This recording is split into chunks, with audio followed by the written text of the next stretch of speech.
And how you doing? How you living? How you feeling, folks? Back for another episode of City Night Lights. Now, of course, I'm your host, Idiot Number Zero. My name's Zach, and as always, glad to be back talking to you guys. Now, this is an interesting episode for the Mets. I didn't expect to be making one so early in the offseason, but the Mets have made the first big trade of the offseason, where longtime Met Brandon Nimmo has been traded in a big leaguer for big leaguer swap for Rangers second baseman Marcus Semien. Now, this is a weird trade, man. I don't know exactly how to feel about it, but we'll get into that in a second. I'm just going to quickly break down this episode, what it's going to look like, and then we'll get right into it. So, the way this episode is going to go, I'm going to kind of talk about what Brandon Nimmo meant to the Mets organization, what he was for us, a guy who's played in the team for 10 years, and someone I thought was going to be a, career-long Met. Then we're going to get into the contract situation, kind of the Brandon Nimmo versus Marcus Semien of it all. And then I want to talk about what this trade kind of means for the Mets free agency outlook. What are they going to do to replace him? Does it free up any other spots? What does that do for the Mets? And then lastly, I'll kind of talk about my personal feelings as to this Brandon Nimmo deal. So, Brandon Nimmo, what he meant to the Mets. He was an awesome role player. This guy's a career Met. He's top 10 in home runs, in walks, in WAR. He's been one of the best players, in the Mets organizational history. Guy's been here for 10 years, drafted in 2011. Funny enough, same year as Marcus Semien, both drafted in 2011. Brandon Nimmo, I believe he came out of Montana, played private league ball, got picked up at a couple of showcases, in high school, and ended up becoming a first-round pick. So, had an awesome career arc to get here. Has been an awesome outfielder to watch kind of grow and develop and, kind of become an awesome bat for the Mets consistently year in, year out. It's unfortunate to see a leader like him go. Love to see the hustle Brandon Nimmo has, sprinting down the first baseline on walks and, no matter what, no matter how injured he was, always going out there, trying to make the most of it for the Mets, doing the best he absolutely could. And you don't get a lot of that anymore. I really appreciate what Brandon Nimmo was for the Mets and what he meant to the fans. He's a fan favorite. This is a guy beloved by all Mets fans. Someone who's been there through the good times and the bad times. But really, really just an awesome player to have gotten to watch kind of grow up throughout the years. Now, it's an interesting deal. I think this is one of these deals that's made because it's not a Stearns guy. This is someone who was brought on a long-term 7-year deal for, I believe, $162.5 million. It was about a 20.5 AAV per year. It was a lot of money on a big deal, and this is a guy who's consistently been more injured year in and year out, and it sucks to watch his body kind of degrade on him, but between the plantar fasciitis and the neck injury, he gets out there for 150 games the last 4 years, but it just feels like he's battling injury through at least 80 of those games. Now, it feels like the Mets were kind of afraid of the last few years of that deal. They kind of felt like it was a little bit more of a bomb and wanted to move off of it. I don't love viewing that Brandon Nimmo deal like that just because he's been someone who's been so special to the Mets organization, to the Mets fans. But there's something to be said about that, right? This team was expected to be a World Series champion, or at least make it to the World Series, help make it to the playoffs, and we couldn't even do that. So this team, the core of this team, it was Nimmo, Lindor, Pete, and those were the guys. It felt like this core needed to get shaken up a little bit more, and that, let's also mention Jeff McNeil, who we'll talk about shortly, but that was kind of the core of guys we had, and it feels like that core just hasn't worked out, and unfortunately, it was time to move on from Brandon Nimmo and Stearns and Cohen's eyes. Now, that's just the rationale I can try to figure out for why you would make this deal. Brandon Nimmo has been a great player for the Mets, and we'll get into that shortly, but let me hit the contracts before I get a little too excited about talking about Brandon Nimmo. Now, the Mets are going to end up saving in total from this deal about $24.5 million over the lifespan of these deals, I guess, if you want to call it a technicality. So I'm talking about in 5 years from now, they'll end up saving $24.25 million. Now, they're going to bring on Simeon. He's going to be age 35. We're going to have him till he's a 37-year-old, going on 38. It's a 3-year deal. The first 2 years of the deal to be worth $26 million per. And then the final year of the deal, that's $20 million. But it does kind of feel like, we're positioning ourselves to do the Frankie Montas to Simeon at the end of this. Just kind of eat that $20 million and let him walk. Figure out that second base position again, but really use hopefully the last 2 good solid years of Marcus Simeon's career for the Mets and see where that can go. Now, we'll flip over to the Brandon Nimmo side of this deal in terms of what his contract's going to look like for the Texas Rangers. He's going to be age 35 through 37 through the remaining 5 years of his deal. The Mets are going to eat $1 million per year for the next 5 years. So that's $5 million total over 5 years. And his deal for the Rangers is going to be worth $19.25 million a year for 5 years. It's a lot of money. And for a player like Brandon Nimmo, a guy who has put up awesome hitting stats, the last 4 years he's been a 120 OPS plus guy, averaging out. He's been awesome, but really has severely degraded in the outfield and his ability to just be out there and be effective. We saw it over the last 2 years. He hasn't played pretty much any center field, and it's unfortunate. We signed him to be the center fielder. He's that guy, and to watch him almost not really be able to play an effective left field is an issue, especially for a team that lacked in the defensive category so severely. This Mets team, we came into the year getting ground ball pitchers. We felt good defensively, and seemingly the Mets were a bunch of landmines. Soto, not the greatest defender, but a guy that's going to be out there no matter what. Pete, not the greatest defender, not even a guy the Mets view as a first baseman the rest of his career, and we'll get into that in a little bit. But it's interesting. I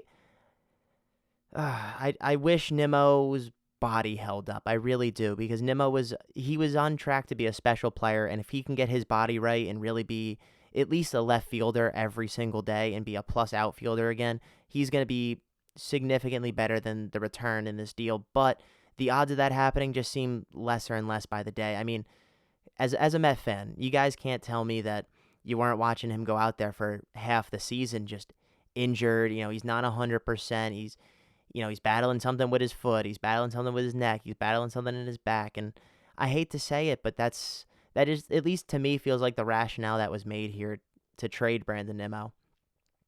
Now, with that being said, Brandon Nimmo also did have a no-trade clause in his contract.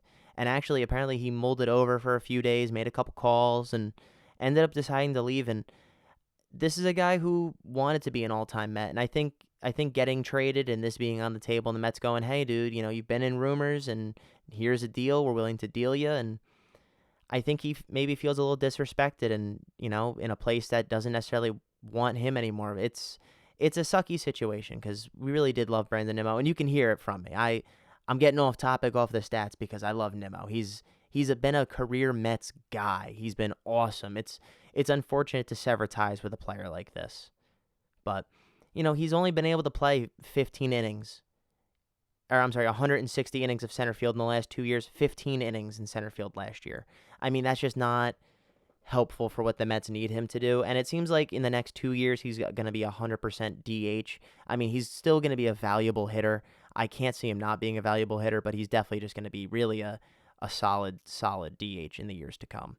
Now we'll move on to Marcus Simeon, a guy that's a little bit more maybe unknown to Mets fans, but he's had a little bit of a star-studded career in terms of just getting some awards, getting some hardware, being an all-star. He's had 3 top 3 MVP finishes in his career in 2019, 2021, and 2023.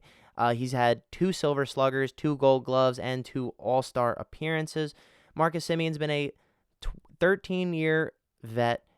Guy's been a solid middle infielder his whole career, plays a great second base, and I expect nothing less out of him from the second base position. We're going to get a very big defensive upgrade, which is huge.